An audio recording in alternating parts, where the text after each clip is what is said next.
세상에는 법칙이라는 것이 있습니다. 자연의 법칙이 있고요. 우주의 법칙이 있고, 또한 사람들이 살아가는 어떤 이 땅에서의 농부들이 가장 많이 느끼는 또한 자연의 어떤 법칙들 뿐만 아니라 바다 속에도 바다의 생물들이 살아가는 어떠한 법칙이 있다고 우리는 잘 알고 있습니다.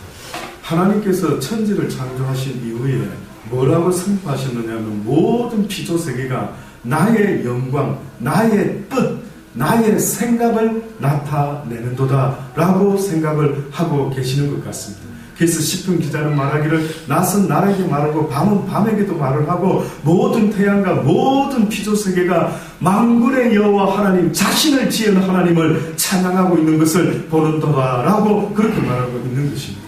그러니 모든 자연세계가요, 한마디로 말하면 하나님을 향하는 하나님의 뜻을 나타내는 섭리가, 법칙이 그 속에 있다라고 분명히 말씀드릴 수가 있습니다. 그 법칙들 가운데 우리 인간이라는 존재는 무엇으로 살아가는 존재인가 라고 할 때에 우리 인간이라는 존재는 하나님의 사랑으로 또한 그 사랑을 응답하면서 살아가는 존재다라고 또한 성경은 우리에게 말해주고 있습니다. 사랑은 모든 피조세계에 다 필요합니다. 인간에게만 사랑이 필요한 것이 아니고요, 모든 세상의 동식물들도 다 사랑이 필요하다는 것을 사람들이 어느 순간에 알게 되었답니다. 그래서 소가 젖을 짜게 될 때나 새끼를 키우고 할 때에 음악을 틀어주기 시작했답니다. 음악. 근데 뜻밖에도 팝 음악을 로켓롤 음악을 이런 음악을 틀어주면은 오히려 소가 영 성격이 사나워지고 이상한데, 그 소들에게 클래식 음악을 아주 평화로운, 왠지 모르게 그 소리를, 그 사운드를 들으면 나도 모르게 가장 내 영혼에서 편안하게 느끼는 어떤 그 음악들을 듣다 보니까요, 소들도 그런 음악을 들으면은 왠지 젖이 많이 나오고 왠지 새끼들도 숭풍숭풍 노는 이런 희한한 일을 보고 과학자들이 이게 진짜인가 이랬답니다. 뜻밖의 여러분, 물도 아십니까? 물에다가도요 좋은 소리를 들려주고 하면은 이 물이 아주 우리 인간의 몸에 좋은 육각수의 물이 되어간다는 이런 희한한 이야기를 할 때에 야, 이게 진짜인가 싶을 정도의 의구심을 가지는 일이 있지 않습니까? 들어보셨습니까? 그래서 결국은 사람들이 점점점 깨달아가는 것은요, 모든 세상의 인간뿐만이 아니라 모든 생물들이 다 평화를 원하고 다 사랑을 원하고 다 기쁨을 원하고 다 즐겁고 감사한 삶을 살아가기를 원하고 있음을 알게 되었던 것입니다. 하나님께서는 지금 이 순간에도 우리에게 그것을 말씀하고 계시는 것입니다.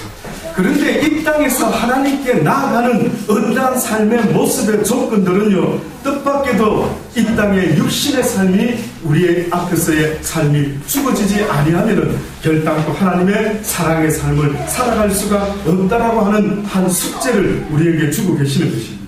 우리가 이 세상을 살아간다라고 할 때에 무엇으로 살아가는가라는 것을 늘 마음에 새겨 놓으셔야 됩니다. 내가 무엇으로 살아가는가? 내가 지금 이 세상을 살아갈 때 무엇을 위하여, 무엇을 가지고, 무엇 때문에 살아가고 있는가를 늘 좀 돌아봐라는 것이죠. 무엇을 위해서? 사랑을 위해서. 무엇을 가지고? 사랑을 가지고. 모두가 똑같은 이야기입니다. 무엇 때문에? 사랑 때문에 살아야 되는 것입니다. 그래서 하나님께서 우리에게 그 사랑을 가르쳐주기 위해서 한 가지 오늘 본문의 말씀, 오늘 2012년에 주시는 처음 말씀이요, 바로 이런 말씀입니다. 너희를 권하노니 너희 몸을 하나님이 기뻐하시는 거룩한 산제사로 드리라. 산제사로 드리라고. 다시 말하면은 그렇게 사람을 위해서 태어난 우리네 인간이요, 하나님의 말씀을 지키며 살아가는 그것이 곧 사랑의 삶인데, 아담과 하와가 하나님의 말씀을 어김으로 선악을 알게 하는 나무를 따먹음으로 말미암아 하나님께 범죄를 했다라고 성경이 말하지 않습니까? 그 전까지는 아담은요, 하와를 보았을 때 첫 마디가 뭔 줄 아십니까? 이는 내 뼈 중에 뼈요, 이는 내 살 중에 살이로다. 와우! 오, 이거는 바로 내 몸이구나. 그대는 바로 나요. 내가 바로 그대인 것 같소. 라고 하는 그 고백이 아담의 고백이었습니다. 그런데 아담이 하나님의 말씀인 선악과를 따먹지 말아라, 따먹는 날에는 너가 정령 죽으리라 했는데 그 말씀을 어김으로 말미암아 그는 두 가지를 얻게 되는데, 첫째는 어겼기 때문에 하나님 앞에서 죄를 얻게 되었고, 하필이면 선악을 알게 하는 그 나무를 따먹는 바람에 그는 이 세상을 살아갈 때에 하나님도 아니면서 자기 기준에서의 선과 악을 날마다 생각함으로 인간을 사랑하지 못하는 모습이 되고 말았던 것입니다. 그러니 그 이후로 인간이요, 아담이 하와를 쳐다봤을 때 하나님이 아담에게 야, 네가 왜 그것을 따먹었느냐, 하나님이 지어주신 이 여자가 나보고 따먹으래서 내가 먹었나이다. 어느 순간에는 처음에는 이는 내 뼈 중에 뼈요 살 중에 살이로다 라고 했던 그 고백은 온데간데 없고, 그의 마음속에 하나님을 어긴 그 죄의 속성이 뭔가 드러나기 시작하는데, 그 속성이 어떻게 드러나느냐 하면은 하나님이 지어주신 그 아름다운 아내를 갖다가 이 여자 때문에, 당신과 이 여자 때문에, 내가 지어달라고도 안 했는데 왜 당신이 이 여자를 나에게 돕는 배필로 지어주셔가지고 이 여자로 말미암아 내가 이렇게 범죄하게 되었으니 하는 말을 하는 순간에 그는 사랑의 고백은 온데간데 없고 불평과 원망과 핑계를 대기 시작하는 것입니다. 인간의 삶이 바로 그것입니다. 그러니 하나님의 말씀을 지킨다라는 것은 곧 사랑의 삶을 산다라는 의미가 있고, 하나님의 말씀을 어긴다라고 하는 것은 곧 하나님의 사랑의 말씀대로 살아가지 못하는 그러한 미움과 시기와 증오의 삶을 살아가게 하는 것, 이것이 바로 태초에 하나님께서 우리에게 알려주신 영적인 비밀인 것입니다. 그런데 2011년에도 수많은 일들이 일어난 것을 우리는 잘 알고 있습니다. 모든 사람들이 서로 사랑하면서 살아가는 평화의 세상이 되면 얼마나 좋을까 싶은데도 불구하고, 안타깝게도 평화의 세상은 온데간데 없고 원치 아니하는 복수와 복수의 연속의 삶을 살아가고 있는 것을 볼 때 얼마나 가슴 아픈지 이루 말할 수가 없습니다. 저는 그런 장면을 볼 때마다 어떻게 하면 복수의 연결고리를 끊을 수가 있을까? 여러분 무협지를 보신 적 있습니까? 옛날에 저는 잘은 보지 않았지만 더러 10대 때 무협지에 대한 재미나는구나 정도는 제가 알고는 있습니다. 근데 한 가지 제가 그 무협지나 중국 어떤 소설을 보면 공통적인 게 있는데 아십니까? 항상 보면은 왼소림사에 아버지와 자식이 살아가고 또 무리인들이 같이 있는데 또 갑자기 어디서 난데없는 자가 나타나가 아빠를 결투를 신청해서 싸우다가 죽이고 또 모든 사람을 죽이고 엄마도 죽이고 해서 나 혼자 유모의 손에 살아남아서 산으로 들어가서 그렇게 해서 한 20여 년 지내다가 드디어 무술에 아주 고단자가 되어서 그 원수를 찾아 나서죠. 그래서 찾아가 원수를 갚고, 저는 그걸 가만히 보다가 그러면 또 그 원수의 자식도 있을 수 있을 텐데, 그러면 또 그 원수에게는, 그 자식에게는 누가 또 원수입니까?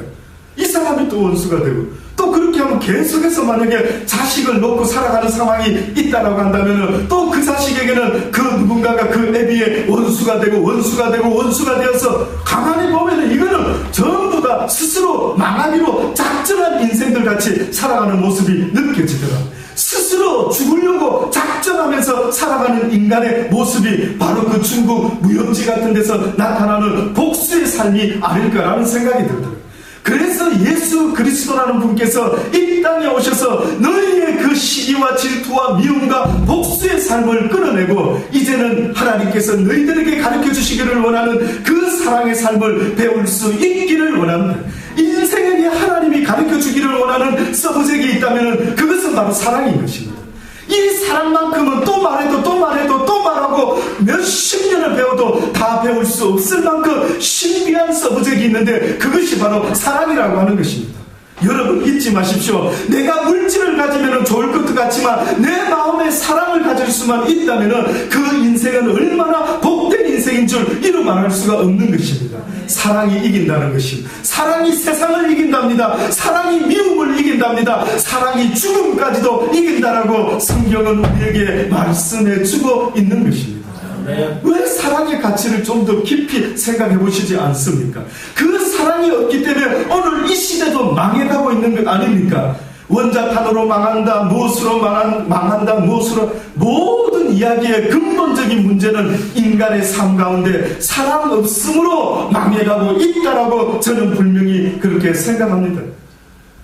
저도 그래서 그 사랑이 도대체 죽음까지도 이기는 그 사랑, 예수 그리스도께서 인간의 죄를 대신하여 십자가에 달려 죽어 주심으로 말미암아 우리에게 보여주신 하나님의 그 크신 사랑, 도대체 그 사랑은 어떤 힘을 가지고 있길래 자기를 죽이는 인간들을 향해서 또 원수를 갚으려고 하는 것이 아니라 하나님, 저들의 죄를 저들이 알지 못하고 행하는 것이니 저들의 죄를 용서하여 주옵소서. 용서하여 주옵소서. 이것이 바로 사랑의 완성입니다. 그래서 온전한 사랑의 완성은요, 내가 원수를 볼 때에 원수를 미워하지 아니하고 저주하지 아니하고 그를 위하여 주님께 기도할 수 있는 사람이 있다면 그 사람은 하나님의 사랑을 다 배운 사람입니다. 그래서 그 사랑을 나타내기 위해서는 예수께서 본을 보여주신 것처럼 자신의 삶을, 자신의 육신을 희생하신 것처럼요, 오늘 본문에도 뭐라고 말씀하느냐면 내가 모든 자비하심으로 너희를 권하느니 너희 몸을 하나님이 기뻐하시는 거룩한 산 제사로 드리라. 죽은 제사로 드리지 말아라. 죽은 제사는 예수 그리스도 내 아들 하나로 족하도다. 예수님의 죽음 하나로는 이제는 죽음의 제사는 끝이 나라고 하십니다. 영적인 영의 원리 가운데도요, 하나님이 정하신 원리 가운데 특히 죄라고 하는 것은 값을 치러야 됩니다. 성경에는 빚 이야기가 나옵니다. 누군가에게 빚을 진다 할 때 있죠. 그 빚 이야기가 나오는데 너희는 이 세상을 살아갈 때에 다른 어떤 것들은 해서는 안 되는데 사랑의 빚은 져도 된다. 사랑의 빚. 누군가가 너한테 사랑을 베풀었느냐? 그럼 거절하지 마라. 그 대신 그 사랑의 빚을 너도 졌으니 이제는 너도 그 사람에게는 안 갚을지라도 꼭 다른 사람에게는 그 사랑의 빚을 갚아야 된다. 아멘. 그런데 성경에서 또 한 가지 빚과 전혀 다른 개념으로 말씀하는 게 있습니다. 그게 뭔지 아십니까? 그것은 바로 죄는 값이 있다. 죄라는 것은 그냥 넘어갈 수가 없답니다. 그것은 바로 값을 치르지 전까지는 너는 죄 가운데 있다가 죄와 함께 멸망당하게 될 것이다. 그러니 하나님께서 정하신 어떤 자연 법칙 가운데 가장 주의를 해야 되는 법칙이 있는데 그것은 바로 죄에 대한 이야기입니다. 그러니 아담에게 뭐라고 말씀을 하셨느냐 하면은 네가 선악을 알게 하는 이 나무를 따먹게 되면은 어떻게 된다고요? 네가 정녕 죽으리라. 또다시 말하면 그 말은 너는 선악과를 따먹는 날에는 내 앞에서 무엇이 된다고요? 죄인이 되고 말 것이다. 너는 죄인이 되고 만다. 그러면 죄인은 나와 함께 할 수가 없기 때문에 너는 나와 거리가 멀어질 수밖에 없다라는 것을 성경이 알려줬는데도 아담은 선악과를 따먹음으로 죄를 짓게 되고 그 죄의 본성이요, 하나님 앞에 부족해도 떳떳했건만은 그가 벌거벗은 것을 보고 부끄러움을, 두려움을, 수치감을 느끼면서 죄의 바이러스에 감염된 자의 그 평화롭지 못한 모습을 가지고 하나님의 낯을 피하여 그가 나무 밑에 숨었더라라고 성경이 말씀하고 있습니다. 근데 아담에게 허락되지 않은 것은 바로 물론 선악과를 따먹지만 했지만 그가 따먹음으로 말미암아 무엇을 아는 일에 하나님과 하나가 되었다고요? 선악을 아는 일에 그가 우리와 하나가 되었구나. 이제는 그가 손을 들어서 영원히 살아갈 수 있는 생명의 나무를 먹을까 힘이 두렵다. 다시 말해 죄값을 치르지 않고 죄인된 자가 영원히 죄의 모습으로 살아가는 것은 얼마나 무서운 일인지 모른다. 그러니 우리가 저 죄지은 인간을 막고 쫓아내어 이제는 그가 생명의 나무를 따먹지 못하도록 하자라고 하시면서 하나님이 인간을 에덴 동산에서 내어 쫓았다라고 말씀하고 있습니다.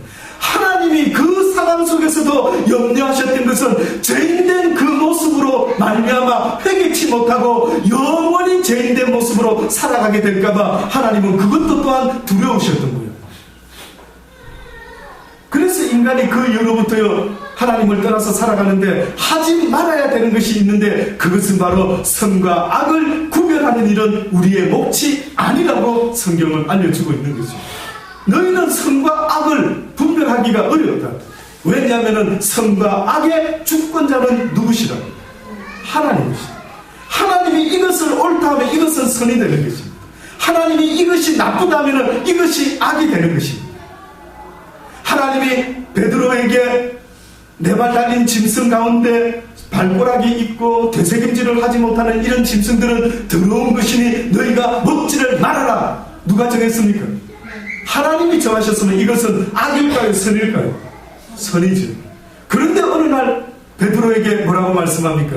환상 가운데 기도 중에 그에게 그 짐승들을 하늘나라에서 왜 보따리로 내려서 보여주시면서 주께서 말씀하시기를 베드로야 이 모든 짐승들을 잡아먹어 버려라. 그랬더니만 베드로가 뭐랍니까?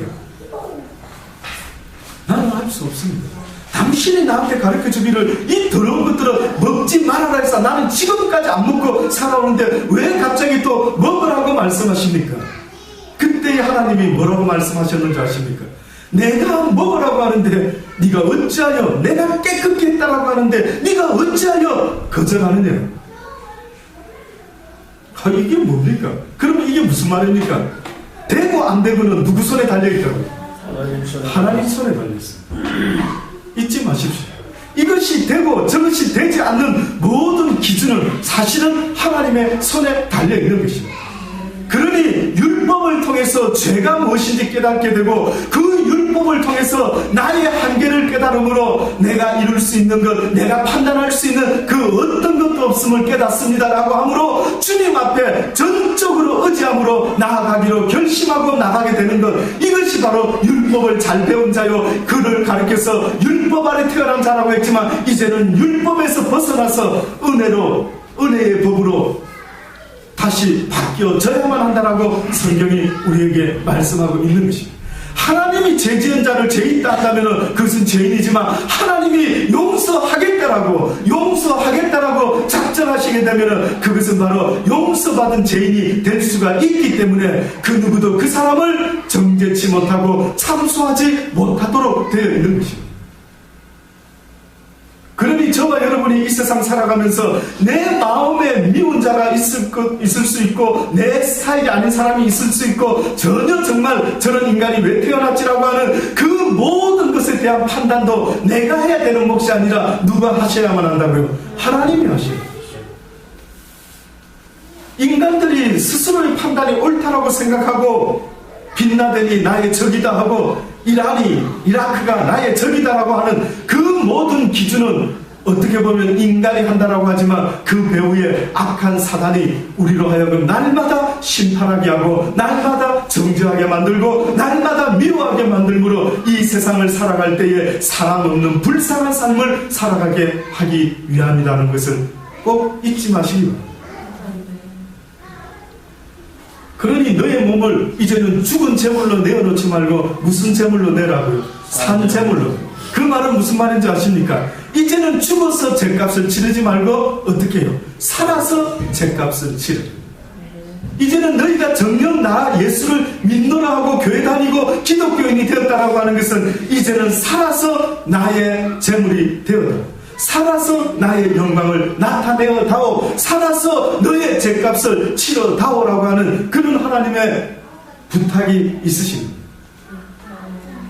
그래서 너희는 이 세대를 본받지 말고 오직 마음을 새롭게 함으로 변화를 받아 하나님의 선하시고 기뻐하시고 온전하신 뜻이 무엇인지 분별하도록 하라라고 말씀하고 있는 것입니다. 사랑엔 거짓이 없다랍니다. 내가 너희들을 이렇게 산 제물로 바쳐라고 하는 것은 너희들의 삶을 통하여 사랑이라는 것이 원수 갚는 일이 말고 미움 말고 증오 말고 제발 질투 말고 사랑이라고 하는 것이 좀 나타나기를 원한다. 사랑에는 거짓이 없단다. 악을 미워하게 된단다. 바로 그것이 사랑의 속성이란다. 선에 속하라, 선에 속하라. 눈에 보이는 형제를 사랑하라. 서로 우애하고 존경하기를 서로 먼저 하라. 부지런히 게으르지 말고 열심을 품고 주를 섬기듯 그들을 섬길 줄 아는 마음을 가지고 그들을 사랑하라.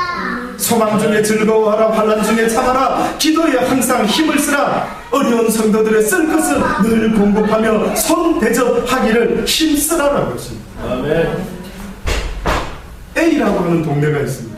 A라고 하는 동네.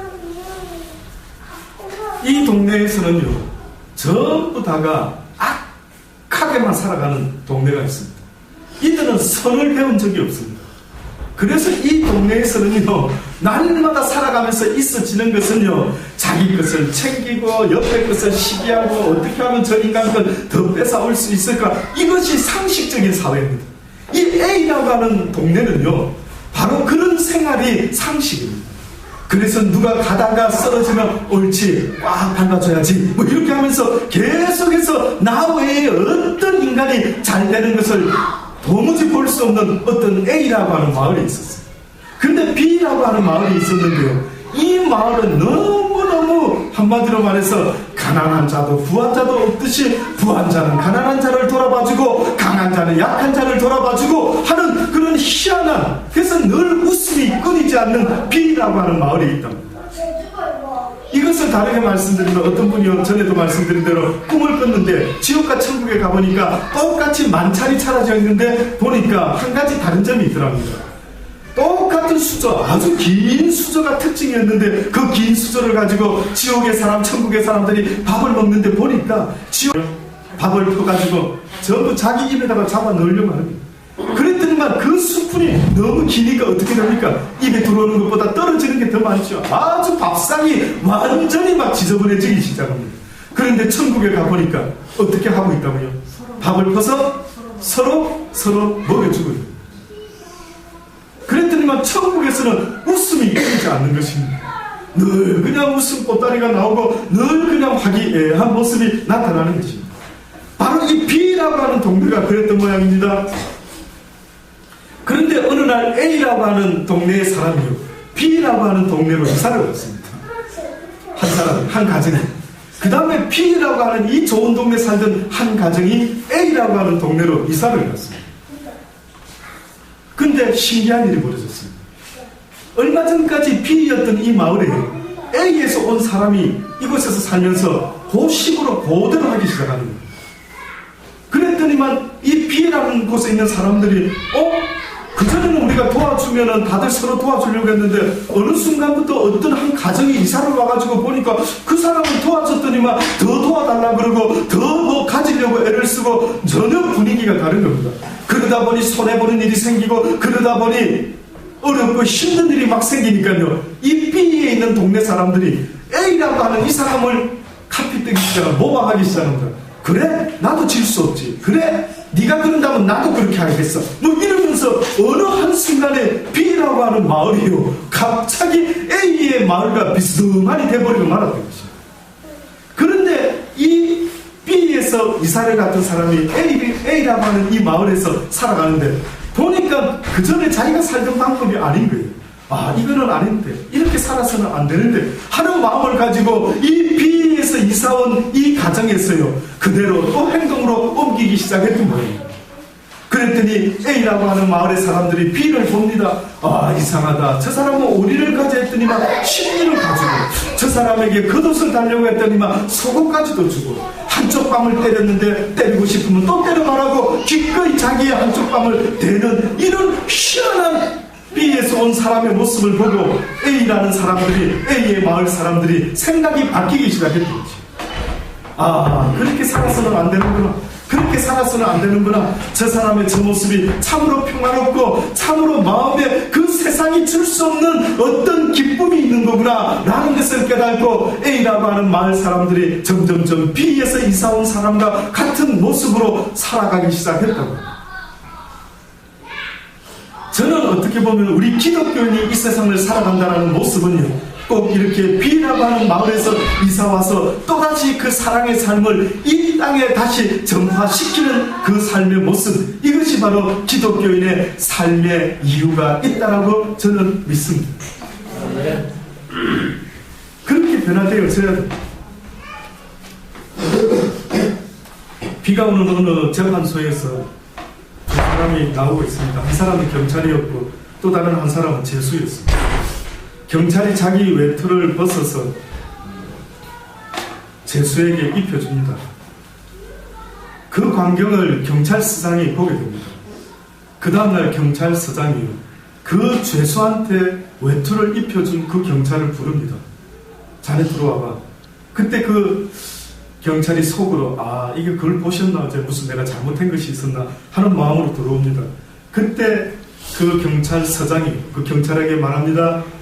자네 왜 어제 외투를 갖다가 그 죄수에게 벗어주었나? 라고 물어보니까요. 그 죄수가 하는 말, 그 경찰이 하는 말이, 서장님 보셨습니까? 왜 그때 잠깐 비가 오지 않았습니까? 저는 비에 젖어도 집에 가서 샤워를 하고, 그저 그렇게 또 옷을 갈아입을 수 있지만, 이 죄수는 이 옷 한 벌밖에 없지 않습니까? 그래서 제가 그냥 저의 외투를 벗어서 이 죄수에게 옷을 입혀줬습니다. 라고 이야기를 하는 것입니다. 이 경찰서장이 그 사람의 그 이야기를 듣고요. 참으로 훌륭한 일을 한 것 같아. 참으로 당신의 그 모습이, 자네의 그 모습이 참으로 감동적이다. 그러면서 그에게 금일봉까지 주었답니다.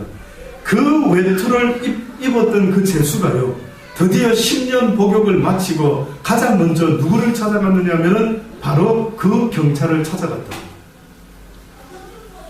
그리고 그 전과 시범이었던 그 사람이요, 그 사람의 외투를 입혀준 그 경찰의 그 따뜻한 그 마음으로 말미암아 이 죄수가 변화가 되고 말았던 것입니다.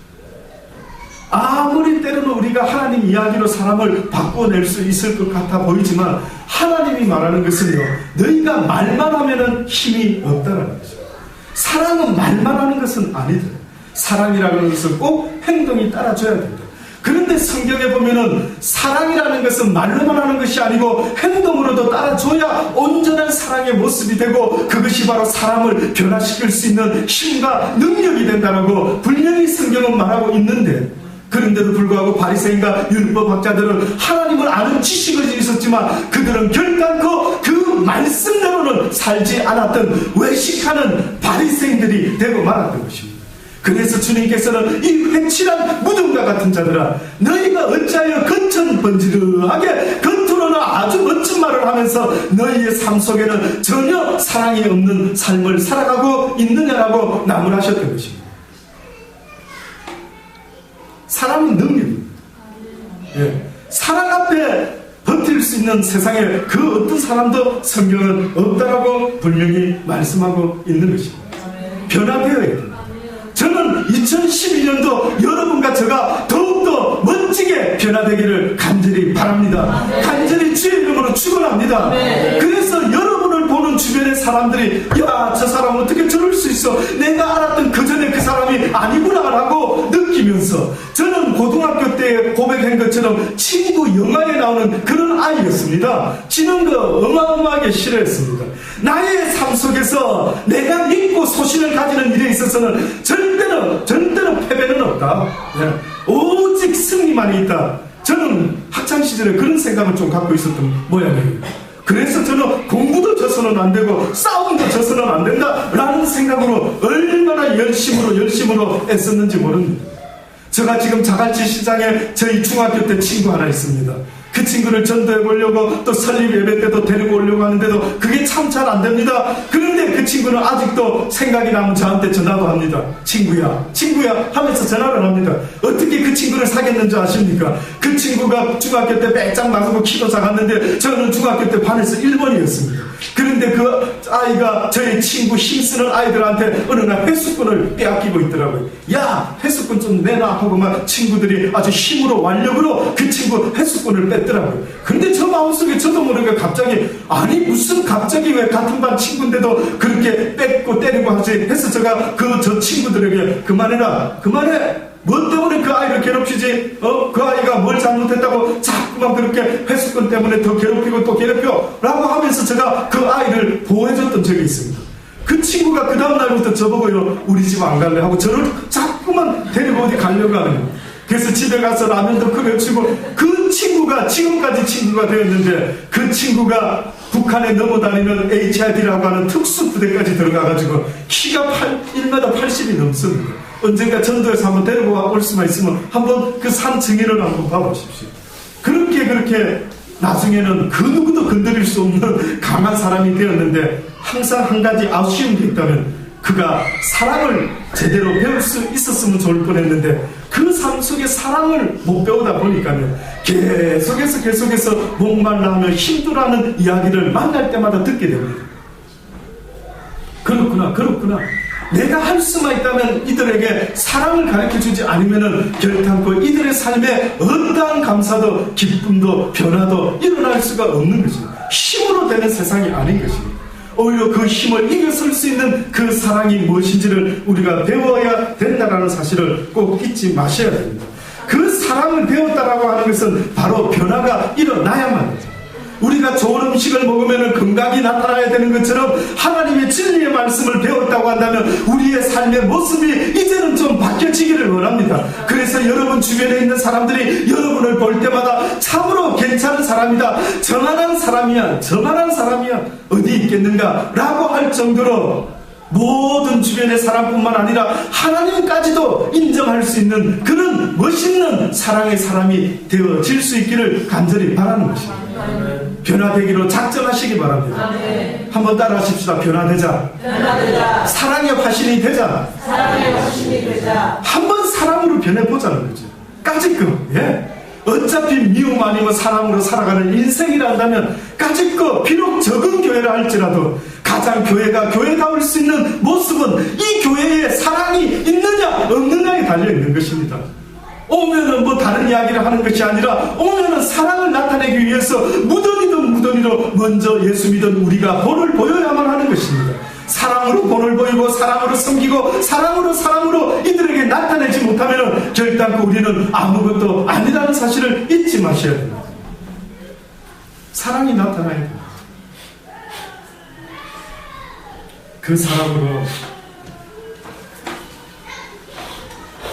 변화된 모습을 가질 수 있게 되기를 원하는 것입니다. 끝으로 한 말씀만 더 드리기를 원합니다.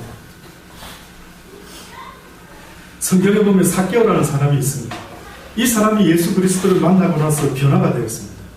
어떻게 변화가 되었느냐 하면 삭개오가요, 어느 날 예수 그리스도의 설교를 좀 가까이서 보고 싶은데 키가 작았던 모양이죠. 가까이에 볼 수 없어서 뽕나무에 올라갑니다. 뽕나무에서 예수님이 혹시나 지나가다가 혹시 가까이서 내가 그 주님의 모습을 볼 수 있을까 싶어 이 삭개오라는 사람이 뽕나무 위로 올라갑니다. 그런데 예수님이 드디어 그 곁을 지나가는데 갑자기 뽕나무를 쳐다보시면서 삭개오를 쳐다보시면서 삭개오야 내려와라, 오늘 밤에 내가 네 집에서 유하겠다. 삭개오가 너무너무 좋았어요. 예수님을 집에다 모시면서 사람들은 급히 내려오는 그 삭개오를 보면서 야, 예수님이 왜 저 집에 가려고 그러지? 수근수근 저는 죄인인데 어떻게 저 집으로 들어가시려고 했을까? 라는 소리를 하고 있는데 그때 그 삭개오는요, 예수님을 집에다 모시고는 하는 첫 번째 말이 주여 보시옵소서, 내 소유의 절반을 가난한 자들에게 주겠사오니 만일 내가 네 것을 토색한 것이 있으면, 내가 누구 것을 뺏은 것이 있으면, 내가 누구에게 사기친 것이 있으면 4배나 갚겠나이다 라고 말하는 거예요. 그때 예수님이 그 삭개오의 고백을 듣고는 가로되 오늘 구원이 이 집에 이르렀느니라. 예, 하나님의 말씀을 듣고 변화가 일어나는 게 바로 이런 모습인 것입니다. 베드로도 주의 말씀을 듣고 깨달아 보니 나는 그동안 저 인간이 나쁜 놈 부지런히 판단했는데 베드로가 뭐라고 이야기했다고요? 내가 죄인으로서이다. 나를 떠나소서. 변화가 일어났던 것입니다. 변화가 일어났어요. 결국은 저와 여러분도 하나님의 말씀을 아멘으로 받으신 분이라고 한다면 계속해서 변화가 일어나야만 합니다. 여러분의 모습 속에서 뭔가 세상 사람들과 다른 어떤 냄새가 나타나지 않으면 결단코 여러분은 하나님의 말씀을 아멘으로 받고 있는 것이 아닌 것입니다. 하나님의 말씀은 여러분의 의지보다 강할까요? 약할까요? 나의 힘보다 강할까요? 약할까요? 강합니다. 그러니 나를 이길 수 있을까요? 없을까요? 이길 수 있지요. 나를 변화시킬 수 있을까요? 없을까요? 있습니다. 그러니 누구든지 내가 문 밖에 서서 내 진리의 말씀으로 네 마음의 문을 두드리느니 너의 자유의지가 문을 열어주면 내가 너에게로 들어가고 너는 나에게로 들어와서 너와 내가 함께 하나가 되어 먹고 마시는 인생이 될 수가 있으니 누구든지 내 말을 듣고 문을 열지 않으면 나는 결단코 네 인생을 주관할 수가 없느니라. 네 인생을 변화시킬 수가 없느니라. 네가 바뀌기 원하느냐? 예 목사님, 예 하나님, 2012년도에는 화내지 않는 내 모습으로 살아가고 싶어요. 비록 오늘 하루 많은 것을 하지 못하고 많은 것을 얻지 못했다 할지라도 오늘 하루 나에게 주어진 나의 가정과 나의 사랑하는 친구들과 나의 사랑하는 모든 사람들과 더불어 오늘 하루도 날마다 감사로 끝을 맺는, 감사로 시작하고 감사로 마치는 그런 아름답고 멋진 인생을 좀 제발 살고 싶어요. 비록 걱정이 있고 근심이 있고 경제가 어렵고 어떤 소문을 듣고 들을지라도 그것에 두려워하고 떨리지 아니하고 그 모든 것에 내 마음을 빼앗기지 않는 그 사랑으로 살아가기를 원합니다라고 하는 그 간절한 마음이 우리 속에 있다고 한다면은, 내 마음의 문을 열어만 준다면은 뭐라고요? 내가 너에게로 들어가서 너를 변화시키리라. 네가 원하는 그 평안을 내가 너에게 주기를 원하노라. 죽음이 서로 내 앞에 나타날지 하더라도 네가 죽음 앞에서도 사망아 네 쏠 것이 어디냐? 나를 죽여봐라. 네가 나를 온전히 죽이는 것이 아니요 나는 다시 태어나 영원한 생명으로 들어갈 것이니 사망아 너의 쏘는 것이 어디 있겠느냐라고 그렇게까지 고백할 수 있는 믿음의 사람으로 하나님은 만들어지기를 원하는 것입니다. 아무쪼록 2012년 나를 변화시켜 주소서. 이것이 여러분의 기도가 되고 이것이 곧 여러분의 마음의 문을 여는 일이 될 수 있기를 간절히 바랍니다. 기도하십시오. 예, 그렇습니다. 하나님, 변화되기 원합니다. 바뀌어지기 원합니다. 오늘 시간에 새해 2012년 우리의 모습이 그렇게 바뀜으로 주님 앞에 날마다 영광을 돌리고 또한 이 세상의 사랑을 알지 못하는 그들이 우리를 통하여 주의 사랑을 배울 수 있도록 은혜 베풀어 주옵소서. 예수님의 이름으로 감사하며 기도드리옵나이다. 이 시간에 우리 성찬식을 준비했습니다. 간단하게 우리 성찬식을 이제 끊어드리겠습니다. 성찬식을 하도록 하십니다.